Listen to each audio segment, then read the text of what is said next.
Bilo bi dobro da se pomirimo sa jednom od činjenica, to je da jednostavno neki ljudi ne žele da nas podrže.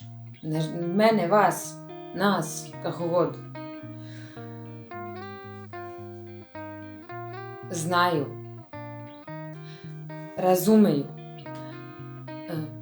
možda čak oni najviše veruju u to da možete da postignete željeni rezultat.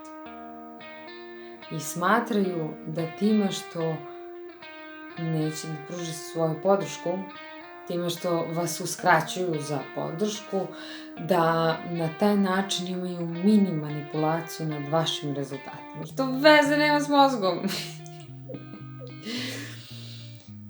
Hteli oni to sebi da priznaju ili ne, ili mi to sebi ili kome već, prvo da, trebalo bi da osvestimo šta za nas znači podrška.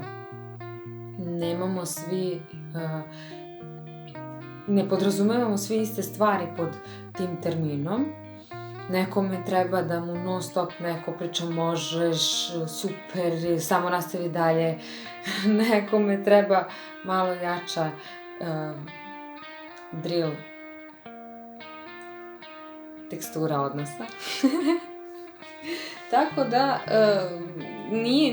mislim, postoje naravno različiti načini kako mogu ljudi da nas podrže.